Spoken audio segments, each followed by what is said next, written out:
Well, it sounds like the Philadelphia Eagles dominated in Foxboro during their joint practice with the New England Patriots. Takeaways coming up next on this Tuesday edition of the Locked On Eagles podcast.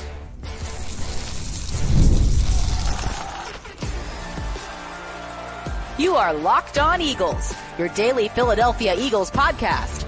Part of the Locked On Podcast Network, your team every day.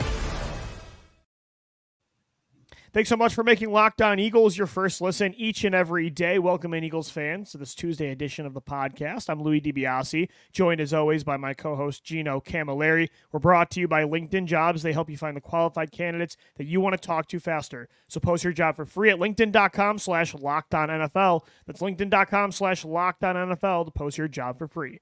Terms and conditions do apply. The Eagles had their only joint practice of 2024 training camp in Foxboro today against the New England Patriots. And Gino, it's not your dad's Patriots, right? Or I should say, it's not our typical New England Patriot. It was your father's Patriots because they stunk back in the day, and they do kind of stink now. So take it with a grain of salt. But I do think it's a huge positive that the Eagles went into Foxboro today and pretty much dominated New England in every way during the joint practice. I mean, this team is just on another level from a rebuilding Patriots team, but it's good that they applied that on the field and they didn't kind of, underperform against an inferior opponent.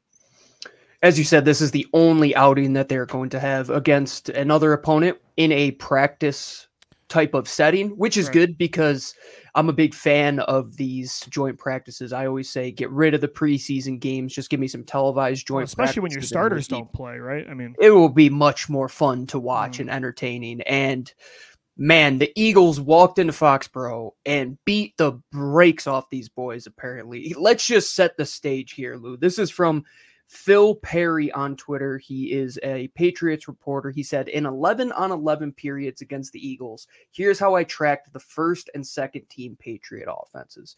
With Jacoby Brissett in the ones, Jacoby went 10 for 20 with 2 interceptions, and he was sacked 7 times.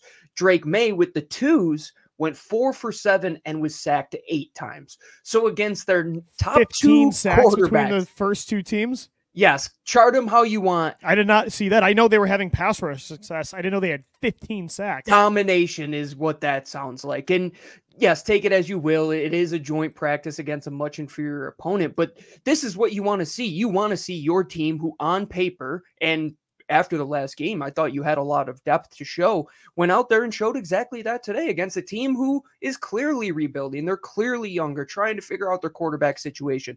Those are the practices that, like you said, Lou, if you go in there and you look bad and things are just not in a rhythmic cadence and Jalen Hurts just can't connect on time with these guys and he's turning the ball over, still hasn't thrown an interception in camp, apparently, according to Jimmy Kempski. A.J. Brown was dominant. Devontae Smith might be the best route runner I've ever laid my eyes on. Should be allowed to perform in one-on-ones. He's just that unguardable. He might be the most unguardable one-on-one receiver. It's beautiful every time you watch him run routes, and it's the only time, like I said, that you're going to see them in a practice perspective to go against these guys. So to see Christian Gonzalez go against Devontae Smith and A.J. Brown for any chunk of time, those are the battles that we probably won't see on Thursday, but those are the ones that are going to sharpen these guys up for a couple weeks from now when they do get to see the ones when they take on Green Bay and Brazil. The preseason is mostly for the second and third team. That's where you get most of your takeaways. That's the importance of the preseason. I would say even training camp, like a lot of that is figuring out the depth of your roster. But I think, Gino, joint practices is where, because normally I'm focused on the depth battles, right? The young players in the summer. But for joint practices, especially in the Nick Sirianni, Jalen Hurts era, when you don't really ever play starters in the preseason, the joint practice is when I'm really focused on the first team. And although this team has a lot of talent on the defensive line, there's a lot of question marks. So it's good to hear that in the most important day of the summer, the pass rush did come out swinging. Bryce Huff had a sack. We know Brandon Graham did in 11s as well. So that's huge. Jordan Davis had a couple big pressures. That's the biggest takeaway. And I didn't realize, you had the numbers, 15 sacks in those drills is super impressive. And the reason it is important too is because the coaches get together before these practices and they set up these situations to get the ones versus the ones and get them in the most game-like situations where when you're in training camp, it might be one day you're focused on red zone, another you're focused on 2 minute, or if you're in the preseason, you're playing a team that's missing 3 different players at this spot, so it's harder to get a full idea of what you're going to get. Or in a game might go a certain way where one team's just never moving the ball, so you're not getting enough red zone work. You know what I mean? So I totally agree. I think this is like in a vacuum that you can control, and that really does help prepare these teams a lot more. One of the, I would say, better tweets of the day came from Zach Berman, who said this was the most Kellen Moore-ish day of camp so far, where he used a lot of motion. He was getting a lot of different personnel packages in there, moving guys all around the offense. The defense, like we said, was just overall dominant. And it wasn't just up front, too. It looks like the linebackers came to play. Jeremiah Trotter Jr. had another interception. I'm about to say, I'm getting close. This is extreme now, but he might be the best linebacker on this team. I don't know. It's premature, but it's starting to trend that way. It could very well turn out that way. But to just see these guys win their one-on-one battles against a team which isn't as talented, of course, but to see maybe in the most premier matchup, Lou, I would say Matthew Judon, who is probably their best defensive player right now, was reported to be cooked on a wheel route by Saquon Barkley. I just need to hear wheel route. Pump it into our veins, man. Give me Saquon Barkley on those wheel routes where he can just destroy the leverage, destroy the angle on these slower defensive end edge type players. These are the little things that are just adding to the check boxes of what we want to see in this preseason. Are these guys continuing to stack very good days together? It seems like the most important one too, your quarterback, Lou. We're not hearing a lot about him because he's just going as business as expected, man. Well, and we got the most footage today of a practice that we've gotten all camp because you can't really do that at the Novica complex. And the ball placement on some of those throws, like the wheel route was recorded, perfectly thrown, only where Saquon could get it down the right sidelines. There was another play in one-on-ones. Goddard was being covered by Kyle Duggar along the right sidelines, and it was tight coverage. Jalen put it only where Dallas could get it. It's like he walked over and put it right in his breadbasket. It reminded me of the throw he had in 2022 against Washington down the right sideline to Devontae Smith, where it's like you couldn't. That's what it felt like. That's what the summer feels like from an accuracy standpoint. Jalen's ball placement looks like it did 2 years ago, where how many throws, it's like, I can't believe this guy is doing this because compared to where he was a year before and compared to where Jalen was last year, even in that department, he is so much better right now.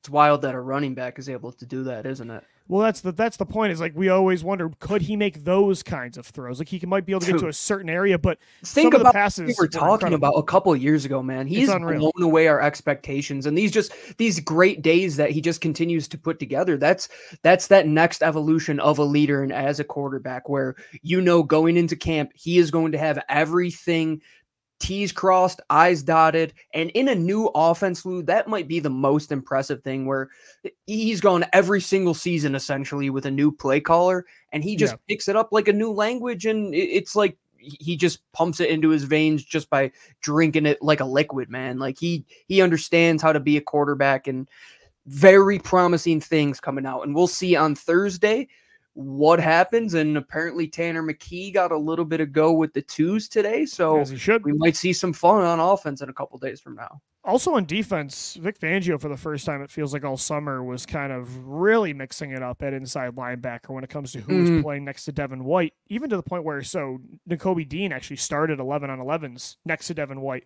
with the first team, made a really nice play in the back of the end zone, tipped the ball up in the air to force a pick, which actually went to Zach Baun. It wasn't Devin White. Even Ben Van Sumeren, Brandon Smith, Jeremiah Trotter Jr. got first team work. Like, Vic was really throwing around the inside linebackers. But yet again, the big takeaway is Trotter. And this reminds me of when I wanted Asante Samuel Jr. so bad in 2021, Gino, because if Trotter was anybody else, right, if he was a fifth-round linebacker that looked this good, and we all knew him in college, and we thought he was a second- or third-round pick, right, and we're like, oh, this is a steal, we'd be excited, especially at this position where Philly just has the worst luck or just doesn't really care about it enough, so you don't see enough talent here. So we'd be excited, but the fact that his name is Jeremiah Trotter Jr., just adds to the excitement. Like him being this good confirms to me, I'm like, oh yeah, now I remember why I wanted Asante so bad, because it's such a unique, cool story in sports. And he's got the same number. I kept saying that there's just that one unmeasurable quality about him, and that's that his dad played here, and he understands what it is instincts, to be a Philadelphia Eagle, and he just knows where to be. He doesn't shy away from contact. We got to see him against ones. That's like the one thing that we have. I would love to see them give him a chance.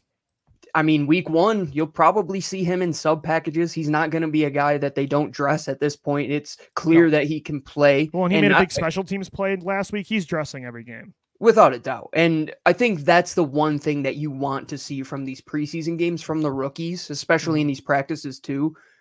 Can they at least be guys that you can dress on game day? I think we have probably 85% of this group is ready to go if need be. Ainias Smith is the only one I don't feel good about. Right. Oh, and I also, Pro Football Focus put this out on Twitter today. It was Trevor Keegan's stats from the game against Baltimore. Dominated. And he was like, you talked about it yesterday in Stock Up, Stock Down, how good the interior of the offensive line was. But Keegan specifically, let me just pull this up. So he had 27 pass block snaps, 0 pressures allowed, and 80.1 pass block grade. I think every one of these rookies right now looks good. I mean, that honestly, like early on, they all, except for Smith, look really good.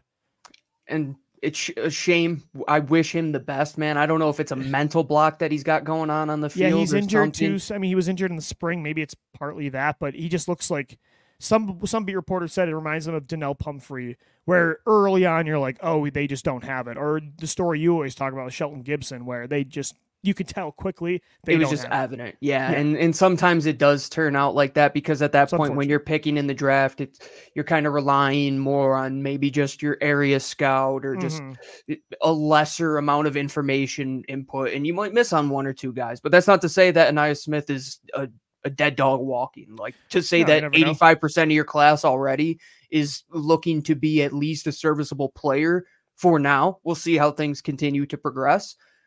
That's exciting. That's what we wanted to see, Lou. That will keep these Band-Aid type of signings from happening in the future, because you now know, hey, we can actually draft these guys at more than just offensive line and develop them.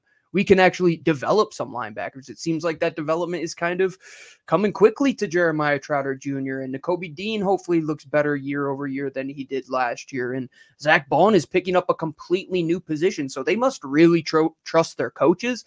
And I think we've seen that the first couple weeks here in camp. I think they should, I mean, you even saw on Friday, like you mentioned how today was a very Kellen Moore-like day for the Eagles, and the wheel route's a prime example. But you even look on Friday, all the different pressure packages that Vic Fangio dialed up, where, he's got Jalix Hunt stunning. He's got Nakobe Dean blitzing. Quinyon Mitchell's blitzing from the slot, and just so many blitz packages.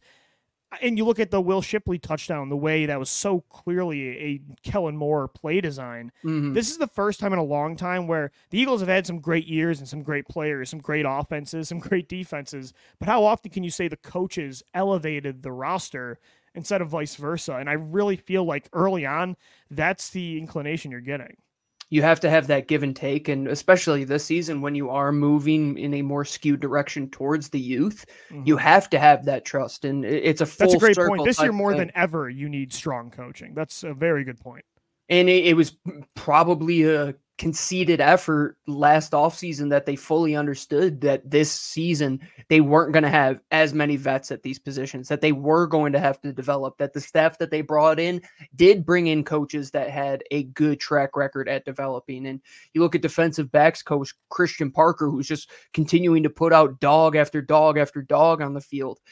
Hats off to those guys, and hats off to the personnel department to bring in players that they knew could pick it up really quickly. And it seems like they've knocked it out of the park so far. And we know it isn't linear when it comes to progression in the National Football League, but it seems like buy low on a lot of these guys, because they're going to be household names before you know it. Couple potential big-time players for the Eagles on offense and defense, or prominent role players, are getting closer to returning to team drills. That was a big development today, joint practice. Cooper DeJean, Parris Campbell. What are those guys' roles going to be when they do come back to the practice field, to the actual in-game action? We'll get into that and more coming up next right here on the Locked On Eagles podcast. Today's episode of the Locked On Eagles podcast is brought to you by eBay Motors, passion, drive, and patience. The formula for winning championships is also what keeps your ride or die alive. eBay Motors has everything you need to maintain your vehicle and level it up to peak performance. They've got superchargers, roof racks, exhaust kits, LED headlights, and more. Whether you're into speed, power, or style, eBay Motors has you covered. With over 122 million parts for your number one ride or die, you'll always find exactly what you're looking for. And with eBay Guaranteed Fit, your part is guaranteed to fit your ride every time or your money back. Because with eBay Motors, you're burning rubber, not cash. With all the parts you need at the prices you want, it's easy to make your car the MVP and bring home huge wins. So keep your ride or die alive at ebaymotors.com. Eligible items only. Exclusions do apply. eBay Guaranteed Fit only available to U.S. customers. Thanks so much for making Locked On Eagles your first listen each and every day. Guys, for your second listen, go check out the Locked On Fantasy Football podcast. Get daily insight to the best fantasy draft strategies so you can win your league this season. They're part of the Locked On Podcast Network, your team every day. The Eagles had a big practice today in Foxboro against the New England Patriots. As Gino mentioned, 15 sacks in team drills, which is really impressive. Gino, some other positive news from an injury standpoint today was that Cooper DeJean was taken off the NFI list. He is going to be on the active 53-man roster this year. Did individual work, isn't quite ready yet for team drills, but that should come. It was actually made available to the media after practice, said that he thinks he'll be ready to play for that third game. Parris Campbell also getting closer to team activities. And both of those guys, I think, again, are they like dying without Cooper DeJean and Parris Campbell? No. But I do think them coming back will take a lot of pressure off certain younger players, allow them maybe to play more natural spots or more natural roles. And it'll just give them more optionality where they're both pretty important. And I think they're going to have a role this year. So getting them back it's definitely underrated. We were just talking about Ainias Smith, and maybe he's feeling that pressure that they don't have that next guy up, and he wants to, be one of those next guys. And hey, if Parris Campbell comes back and kind of alleviates that burden, and it's him and Britton Covey who can kind of take away a little bit of that burden from the younger guys like Johnny Wilson and Smith, and allow them to continue to develop in their rookie season and not push the pace on them. Because frankly, we've seen guys just get destroyed in Philadelphia in their first year, just being thrown out into the fire when they weren't ready, man. I talked about Shelton Gibson all the time here, and John Hightower, I was a huge fan of, but he just wasn't ready to go out there right away. And you've just seen it. You don't want Ainias Smith and Johnny Wilson to turn into that and fall off a bridge before you even go down that path. And I think the same thing with the defensive back room as well, Lou. Bringing Cooper DeJean back is just going to allow you to have even more depth there. You can take away guys like Avonte Maddox and James Bradbury, relying on them to play out a position because you don't have anybody else when he does come back who could be a pseudo safety, a pseudo nickel, could also be a cornerback for you. You make a great point. Alleviate that pressure, but these guys got to get back healthy. It's not one of those things that you want to rush back, especially Cooper DeJean, where you have more depth in the secondary. Parris Campbell's the one where it's like, okay, if we get to, let's say, the Tuesday of that final preseason week, and he's still not healthy, you probably are in, okay, let's panic a little more. It's time to make a trade, or it's time to sign a Hunter wide receiver. Yeah, I thought about that too when I saw he was coming back. I'm like, they need him after. And I'm a huge Johnny Wilson guy, right? But I'm not naive where they shouldn't be relying on him solely to be wide receiver 3. And Britton Covey too, like they John have niche Ross, who apparently looked good today too. Yeah, the three of them have niche roles that can be used as strengths in a wide receiver 3 committee. But Parris Campbell also has that, by the way, the field stretching aspect that John Ross does. And he's the only guy with any sort of proven production in the NFL. And I don't want to rely on that for this exact reason. He's always hurt, but his injury did kind of show, oh man, they actually might need Parris Campbell. And then seeing the other guys on the field, if you don't make a move, which I think they will, but if you don't, you actually might need Parris Campbell more than you think. And looking back, man, that Devontae Parker move, it probably threw a little bit of a wrench in their plans. Maybe it hurt this team more than we ever let on. Because who was their outside X receiver in their plans? It was Devontae Parker behind the big two. And not saying he's a world beater and we're like, oh, we're going to lose the Super Bowl. But when you put Devontae Smith in the slot, which you're going to do a lot, you'd feel more comfortable if you had a Devontae Parker-like frame in the rotation that's not a 6th-round rookie. Yeah. Honest NFL, who I shout out all the time on this show, made that exact point that you just made, Lou, that it's going to come down to how the Eagles are going to want to operate with Devontae Smith, because AJ Brown, of course, he's going to be your X receiver who just moves all around, and he's probably going to be shadowed by the number 1. But Devontae Smith, you utilize that route running ability in the slot more often than not. And if you do that, you're now kind of pigeonholing yourself to say, okay, the next guy up almost is a second X receiver, another Z type of player.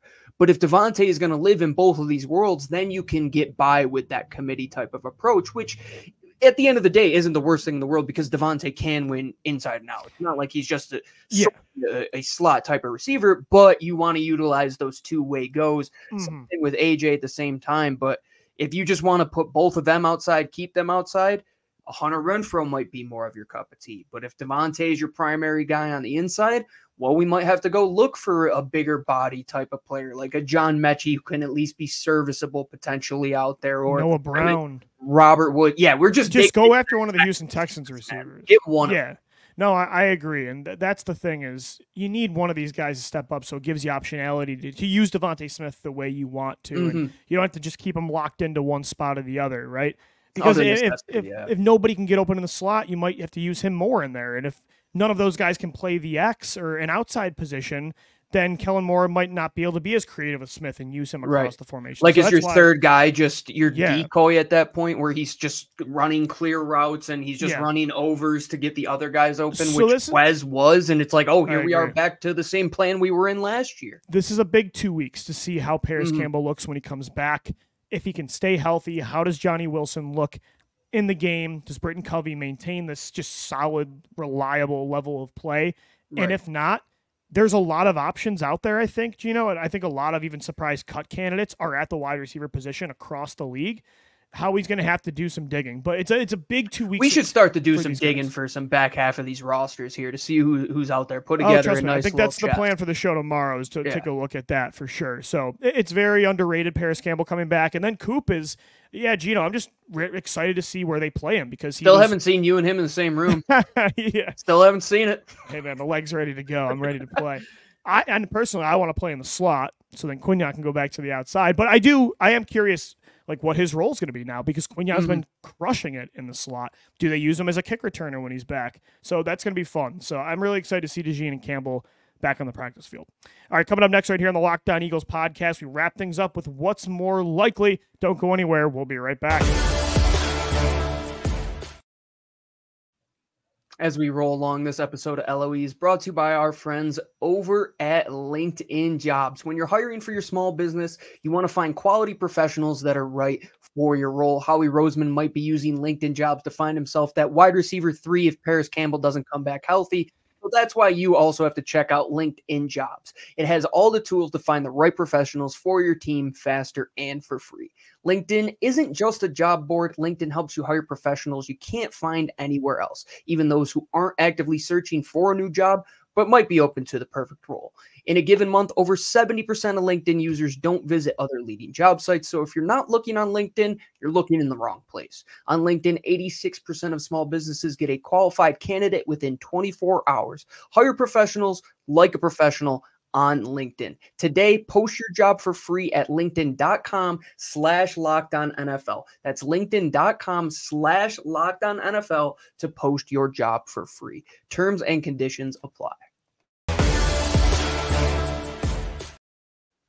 Thanks so much for making Locked On Eagles your first listen each and every day. We're wrapping up this Tuesday edition of the podcast, as we do every week, with what's more likely. And Gino, I thought about this because Saquon Barkley, the wheel route, it really fired me up. We have not seen that route properly utilized since 2019, Miles Sanders. Like, I think back to that deep touchdown he had on a wheel route against the New York Jets that year.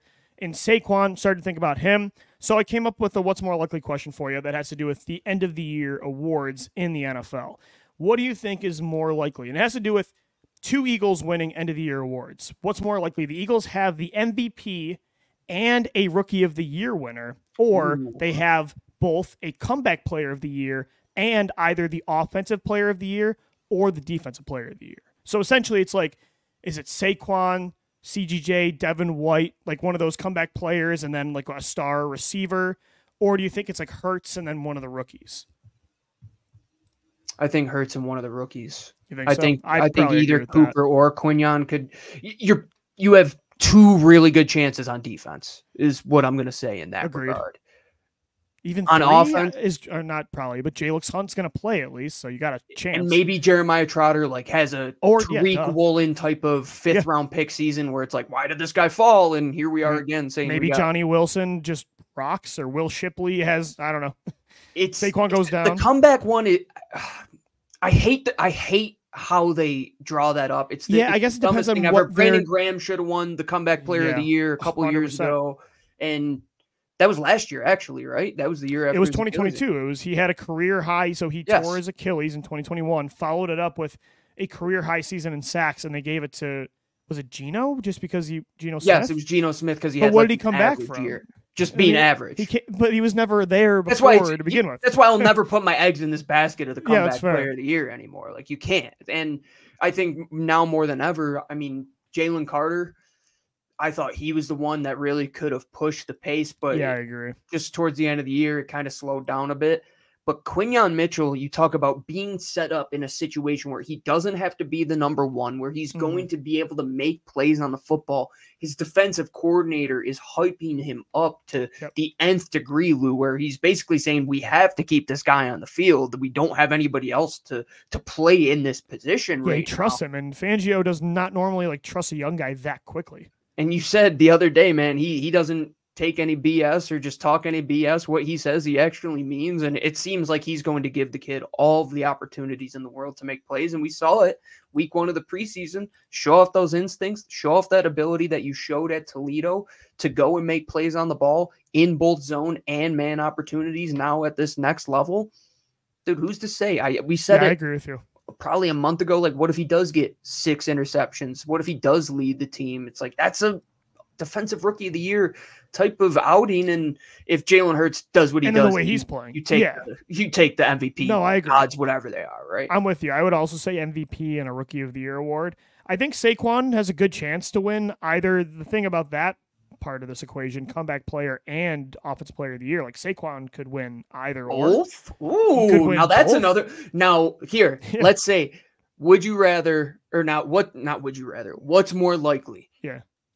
MVP and Rookie of the Year, or Saquon winning both of those awards, like you said?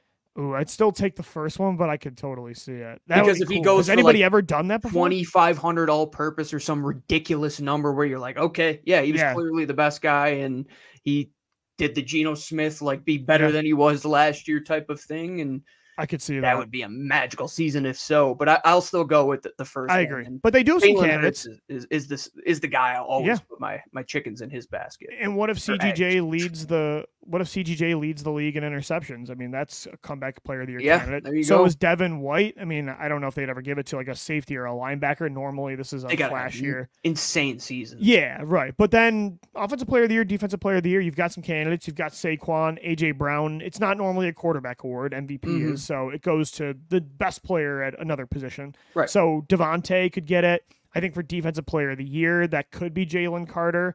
I don't know if anybody else on this defense has that in them this year, unless Bryce Huff just leads the league in sacks, which could happen, right? I mean, Hassan Reddick was really good before Philly, but 2022 was really like his I'm a star kind of season, and he could have won the award that year. So I could see it, but I think with that award, it's probably Carter, or I'd take Carter over the field. He's probably the guy at the impact position that you're saying. If anybody pushed the pace, it would be him. Slay, like having a Mariano Rivera type of season, just like blanks all the top receivers now that he's fully healthy, and he has like 5 or 6 picks. Yeah, at least 5 or 6 interceptions. Right. As I said, to be a corner to win Defensive Player of the Year, it's tough. They normally give that to a stud pass rusher or an inside linebacker. Yeah, maybe one of the guys on the edge, like Bryce Huff, just goes banana land and he has 20 some odd sacks, or Yeah. at least 20 something would be breaking records, but like he has 18 or 19, right. Josh Sweat finally hits that potential. But like I said, what's more likely, Jalen Hurts and one of the young guys to win one of those Rookie of the Year. Totally agree. All right, that's going to do it for today's edition of the Locked On Eagles podcast. Thanks, everybody, for making us your first listen each and every day. Still got 3 more shows for you this week, getting you ready for the preseason game on Thursday. As always, though, until then, Louis DiBiase, Gino Camilleri signing off. Thanks for downloading, watching, and listening, and let's go Birds. Fly, Eagles, fly.